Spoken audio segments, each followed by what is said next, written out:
네, 저희가 오늘 평양 정상회담을 총정리하는 시간 가져보고 있는데요. 이번에는 좀 더 특별한 분을 모셨습니다. 정당 대표 자격으로 2박 3일간 평양을 직접 다녀온 민주평화당 정동영 대표 스튜디오에 모셨습니다. 네, 화면으로는 다 전해지지 않은 평양 방북의 뒷이야기를 직접 들어보도록 하겠습니다. 안녕하십니까? 네, 안녕하세요. 어떻습니까? 너무 궁금한 게 많습니다. 너무 듣고 싶은 얘기도 많고요. 일단 뭐 백두산 천지 갔을 때 영상에 그 상기된 표정이 제가 보이는데 상기됐는지 안 됐는지 모르겠습니다. 좀 어떠셨습니까? 이번에 제일 감동적인 장면은 민족의 영산인 백두산 천지에서 네. 남북 정상이 민족의 미래를 얘기했다는 것. 그것이 저는 핵심이라고 봐요. 예. 그러니까 핵 문제를 넘어서서 이제 남과 북이 이 공동의 미래를 개척해 나가자는 그게 가장 강렬한 세계인들에게 전해진 메시지라고 생각합니다. 네, 거기서 가수 알리 씨가 아리랑 불렀잖아요. 제가 사실 제안했어요, 네, 알리한테. 그 얘기를 하고 근데 이제 싶었습니다. 좀 창피하지만 제가 예. 거기서 알리 이름을 처음 알았어요. 알리가 누구냐. 알리 얼굴을 몰랐어요. 근데 예. 정말 노래를 잘하더라고요. 그래서 그 두 정상이 이렇게 올라오고 우리 내려가면서 마주쳤는데 아 여기 저 알리 아까 불렀던 알리랑 다시 한번 하자고. 근데 그 장면이 아주 참 인상적이었어요. 모두가 다 집중해서 하는 그 모습을 보고 저희도 정말 참 거기가 백두산 천지잖아요. 예, 그곳에서 부르는 아리랑이라. 제가 중국을 통해서 뭐 남파, 북파 다 가봤는데요. 예. 훨씬 웅장합니다. 다릅니까? 이 삼지연 공항에서 40km 가는 가문비 숲, 가문비 나무, 예. 그 숲도 울창하고 그다음에 이제 이 백두 고원, 그 산록과 백두 대간이죠. 고산 줄령이 지나가고 남쪽으로는 그리고 저 중국 쪽에서 보면은 앞이 이렇게 해서 뒤쪽이 넓어요. 근데 네. 여기서는 앞에부터 이렇게 굉장히 폭이 넓죠. 거기 물 마셔보셨습니까? 전진물은?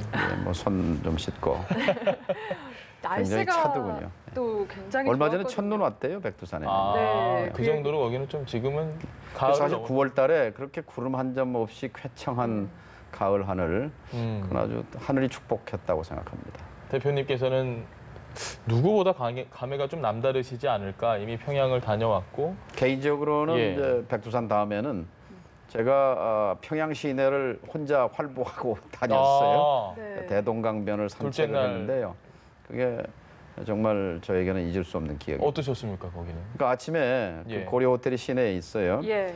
이제 거기 안내원도 있고 뭐 요원들이 있는데 내가 평양역 광장에 좀 산책 좀 하고 오겠다 그랬더니 아무도 막질 않아요. 그래서 이제 나와서 아마 저게 제가 찍은 사진일 거예요. 저 왼편에 나오는 사진 직접 그 저분들이 찍은 그냥 사진이신 거죠? 제가 평양 저 주민이신 건가요? 디지털 카메라로 이제 찍었어요. 예. 이제 평양시 저 대동강변인데 저 아파트에 저 표시가 위성이 지구를 돌고 있는데 그 위에 과학화, 현대화 그리고 과학 혁명 뭐 이런 것들이 써져 있고요. 낚시도 하시네요. 낚시들 하더라고요 아침 일찍. 네. 그리고 거기서 저 고등학생들이에요. 그래서 네. 저 대학은 어디 갑니까? 그랬더니 김일성 종합대학. 상당히 수재들이죠. 또 다른 학생들 만나서 꿈이 뭡니까? 그랬더니 과학자입니다. 국가연구원입니다. 이렇게. 그래서 전에는 그 평양 시내에서 보면은 미제국주의 타도, 강성대국 건설, 뭐 총폭탄으로 옹위하자 살벌한 그런 구호들이 나붙었는데 그게 일체 없고 그 선전판의 이 구호가 뭐냐면 과학으로 비약하고 교육으로 미래를 담보하자. 과학으로 비약하고. 근데 제가 과거에 북경 시내에서 등소평의 과교 흥국 그 구호를 보는 느낌이었어요. 한마디로 북한은 기술을 돌렸다고 저는 생각합니다. 이젠 바뀌었다. 기술을 어디로 돌렸느냐? 남으로 돌렸어요. 남쪽은 잘 살잖아요. 제가 그 관계자로부터 들은 얘기 중에 인상적인 게 예. 김정은 위원장은 이걸 강조한다는 거예요. 우리 민족은 세계에서 가장 우수한 민족인데 중국보다 못 산다는 게 말이 되느냐라는 거죠. 그리고 문재인 대통령에게도 직접 얘기했잖아요. 비핵화를 빨리 매듭 짓고 경제에 집중하고 싶다라는 거죠. 네. 근데 사실 저희가 설명이 없으면 저 옆에 사진이 평양 시내라는 모습을 잘 모르실 것 같아요. 네. 그만큼 많이 바뀌었거든요. 평양 시민분들 실제로 만나보면 13년 전이랑 많이 다르던가요? 그렇죠. 전엔 신호등이 없었던 것 같아요. 그래서 언제 생겼냐고 그러니까 전에도 있었습니다. 그런데 전에는 신호등이 본 기억이 없는데 네 거리마다 신호등이 있어요. 예. 차량도 많아졌고 그리고 그 40층, 50층 뭐 고층 아파트 살림집이라 그러는데 예. 뭐 여명거리, 뭐 과학자 창전거리, 뭐 미래과학자 네. 거리에서 그 거리마다 그 고층 빌딩들이 즐비해요. 김정은 위원장과 리설주 여사가 같이 있는 모습을 저희는 영상으로만 지금 계속 보고 있는데 실제로 보시니까 어떻습니까? 제가 첫날 만찬장에 이제 그 헤드 테이블 주빈석에 두 정상 내외하고 북쪽은 김영남 위원장, 김영철 통전부장, 노광철 인민무력부장. 네. 우리 쪽에서는 이제 국방장관, 통일장관, 또 국정원장, 예. 안보실장하고 3당 대표가 이렇게 앉아 있었어요. 또 이제 뭐 술이 몇 순배 돌아가고 그러다가 제가 김정은 위원장에게 가서 이제 술을 따르면서 한 잔 권하면서 예. 오늘 평양 시민들이 한 10만 명 이렇게 나와서 환영을 해주셨는데 감사합니다. 근데 서울에 꼭 오십시오. 서울에 오시면 반대하는 사람도 있지만 예. 환영하는 사람이 훨씬 많을 겁니다. 네. 이제 그랬더니 그 의회 답변이 내가 서울에 가서 환영을 받으려면 아직 일을 많이 못했습니다. 겸손한 발언이네요. 굉장히 겸손한 네. 모드의 발언이었어요. 그래서 그 다음 날 그 서울 답방 이 발표를 보고 그 김정은 위원장이 서울에 온다는 것은 이제 자신감의 표현이기도 하고 예. 이제 핵을 내려놓고 경제를 건설하겠다는 그런 의지의 다른 표현이죠. 사실 서울 정상회담은 18년 지각한 거예요. 예. 2000년 6.15 정상회담 합의사항에 두 번째 정상회담을 조속한 시일 내에 서울에서 개최한다고 되어 네. 있는데 이제 아버지 때 못 이룬 거를 이제 아들이 하는 거죠. 네. 아버지 김정일 위원장도 보셨고 예. 아들인 김정은 위원장도 만났는데 어떻게 좀 다릅니까? 아니면 비슷한 제가 점이 이번에 있습니까? 이제 여러 차례 그 가까운 거리에서 김정은 위원장을 보면서 눈동자를 유심히 봤습니다. 예. 사람들 눈은 못 속이잖아요. 예. 네. 보면. 근데 그 얼굴이 이제 검게 탔고 현장 지도를 많이 다니는구나. 그리고 이제 아버지나 아들이나 거침없는 건 같아요, 스타일이. 예. 거침이 없고 내부를 확실히 장악하고 있구나 하는 그런 느낌은 예. 오는데 아버지는 좀 조심스러운 느낌이 들어요, 이렇게 매사. 그리고 좀 주춤주춤하다가 실기하기도 하고. 그런데 김정은 위원장은 이제 젊은 지도자로서 굉장히 과감하다, 좀 과감성 같은 게 이렇게 느껴지고 뭔가 정말 비핵화를 빨리 매듭짓고 경제력 집중하고 싶다는 그것이 평양 시내에서도 느껴지고 또 여러 행사에서 그런 이념이라든지 사상이라든지 이런 것은 다 물론 우리를 의식해서 또 그렇게 한 점도 있겠지만 예. 하여튼 모든 초점이 이 경제 부국, 경제 강국, 잘 살고 싶다에 맞춰진 것 같아요. 역으로 얘기하면 핵을 만든 것이 핵을 내려놓기 위해서 만들었다 이렇게 말할 수도 있어요. 핵을 만든 것이 핵을 내려놓기 위해서 만들었다. 이제는 내려놓을 시점이라고 보시면 그러니까 북핵 역사 25년을 살펴보면요. 예.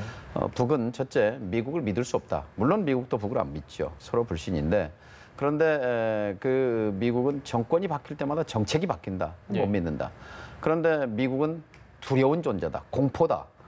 미국과 관계를 개선하지 않으면 살아날 수가 없다. 예. 그런데 미국은 우리를 상대하지 않는다. 그리고 미국은 우리를 핵으로 위협한다. 우리가 살아남기 위해서는 핵무장을 건설한다. 그러나 때가 오면 협상하겠다. 이게 이제 지난 25년 동안의 그림이에요. 시간표예요. 예. 작년 11월 그 화성 15호 ICBM 발사에 성공했다 이렇게 선언하잖아요. 그리고 이제 협상으로 예. 전환한 거죠. 그래서 이번 9.19까지 온 거죠. 혹시 뭐 저희에게 공개하지 않았던 부분들 중에 가서 뭐 김정은 위원장 외에도 여러 북측 인사들과 대화를 많이 나누셨을 것 같습니다. 아직 공개하지 않은 내용 중에 좀 재미난 얘기가 있을까요? 뭐 얘기를 많이 해서 그런데 인터뷰 많이 하셨죠. 김영철 위원장 신임이 뭐 대단한 것 같은 느낌이 들었고요. 네. 그래서 제가 김영철 위원장한테 미국 사람들이 제일 싫어하는 게 김영철 위원장이다. 근데 예. 미국하고는 어떻게 소통이 돼요? 그랬더니 며칠 전에 통화했습니다. 이러더라고요. 그래서 김영철 통화할 사람 폼페이오밖에 더 있겠습니까? 예. 미국하고 계속 얘기가 대화를 다 되고 해왔구나 있구나. 하는 걸 확인할 수 있었어요. 네. 알겠습니다. 이건 조금 민감한 질문이고 이미 여러 번 받긴 한 질문인데 노쇼 논란이 있었습니다. 예. 그 부분은 좀 어떻게 된 상황입니까?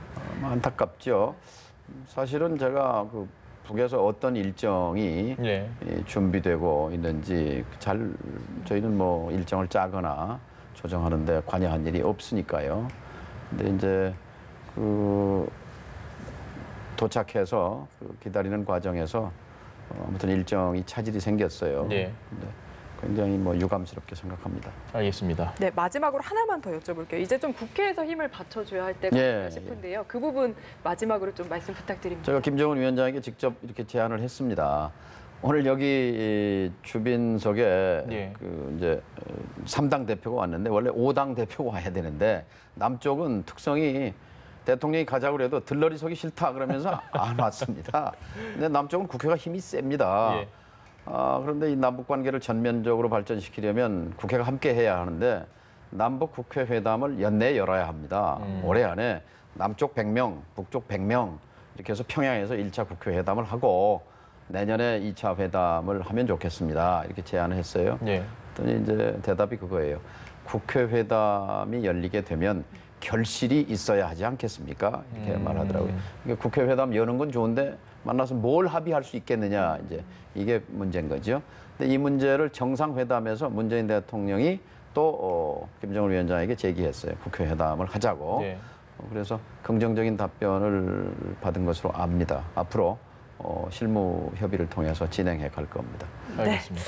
2박 3일간 북한을 다녀오신 민주평화당의 정동영 대표와 함께했습니다. 말씀 잘 들었습니다. 네, 고맙습니다. 감사합니다.